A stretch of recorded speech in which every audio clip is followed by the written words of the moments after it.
बिस्मिल्लाहिर्रहमानिर्रहीम। अस्सलामुअलैकुम नाज़रीन, आज मैं आपके सामने गोल्डन स्टेप HD पर एक दफ़ा फिर हाजिर खिदमत हूँ। रमज़ान मुबारक का बाबरकत महीना पाकिस्तान में शुरू हो चुका है। रमज़ान मुबारक के बाबरकत महीने में मस्जिदों में नमाज़ियों की तादाद बहुत ज़्यादा हद तक बढ़ जाती है। तो आज मैं आप नमाज़ियों के लिए हुज़ूर अकरम सल्लल्लाहु अलैहि वसल्लम की एक बेहतरीन मिसवाक जो नमाज से पहले लोग करते हैं उसको लेके आया हूँ। मिसवाक के बारे में आपने बहुत सारी वीडियो देखी होंगी। आज मैं आपको मिसवाक के बारे में चंद मुफीद मालूमात बताता हूँ जो इंशाअल्लाह ताला आपके लिए फ़ायदेमंद होगी। हमारे पास जो है पाकिस्तान में 2 से 3 तरह की मिसवाक मौजूद होती है। एक मिसवाक वो होती है जो जैतून के दरख्त से आती है, ये देख सकते हैं आप, ये जैतून के दरख्त की मिसवाक होती है। इसके अलावा एक मिसवाक जो होती है वो अफ़गानिस्तान से आती है ज़्यादातर, और ये जो है झाग वाली मिसवाक कहलाती है। और एक इसके अलावा तीसरी मिसवाक जो होती है जो पीलू की होती है, जिसमें थोड़ी सी आपको खुशबू भी महसूस होती है।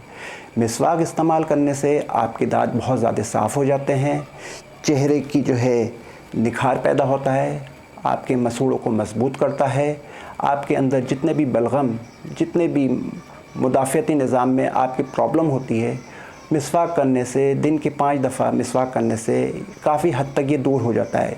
इसके अलावा ये आपकी नज़र को भी बहुत ज़्यादा तेज़ करती है, पेट के आफ़ाल को दुरुस्त करती है, आपकी याददाश्त को बढ़ाती है। इसके अलावा आपके खाना खाने को हज़म करती है।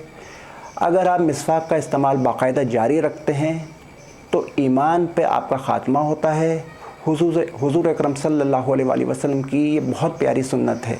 हर नमाज़ी दिन में 5 दफ़ा नमाज अदा करता है। अगर 5 दफ़ा मिसवाक करे तो उसके दांत बहुत ज़्यादा हद तक साफ़ हो जाएंगे, मुंह की बदबू ख़त्म हो जाएगी, मुंह की जो भी बीमारियां हैं, जो कसावतें हैं, वो ख़त्म हो जाएगी। इसके अलावा आपके जिस्म में मुदाफ़ियती निज़ाम, जैसा आजकल वबा फैली हुई है, अगर आप मिसवाक को अपनी ज़िंदगी में शामिल कर लेंगे तो आपका मुदाफ़ियती निज़ाम काफ़ी हद तक बेहतर हो जाएगा, आपकी ज़हनी याददाश्त को बढ़ाएगा। इसके अलावा जो है अगर आप मिसवाक को इस्तेमाल करेंगे तो आपकी आँखों की रोशनी तेज़ होगी। मिसवाक इस्तेमाल करने का जो है बहुत आसान और सीधा तरीका ये इस्तेमाल होता है कि छोटी वाली सबसे उंगली जो है ये इसके पीछे रखते हैं और अंगूठे पे ये रखते हैं और इस तरह से जो है इसको करते हैं, सीधे से उल्टा, उल्टे से सीधा, ऊपर नीचे करते हैं ताकि पूरी तरह से आपके दांत साफ़ हो जाएं। जब आपके दांत साफ़ होंगे, आपके मुंह से खुशबू महसूस होगी और आपको नमाज़ पढ़ने में, रोज़ा रखने में, जैसे अब रोज़े शुरू हो चुके हैं तो आपको इनका बहुत ज़्यादा फ़ायदा महसूस होगा। इंशाअल्लाह ताला आपको ये हुज़ूर अकरम सल्लल्लाहु अलैहि वसल्लम की छोटी सी मिसवाक की जो है सुन्नत आपको बहुत ज़्यादा अच्छी लगेगी। और अगर आपको ये मिसवाक की मेरी ये वीडियो अच्छी लगे तो मेरे चैनल गोल्डन स्टेप HD को लाइक कीजिए, सब्सक्राइब कीजिए और हो सके तो मुझे अपने कमेंट्स ज़रूर दीजिए। अपना ख्याल रखिएगा, SOPs का ख्याल रखिएगा। अल्लाह हाफ़िज़।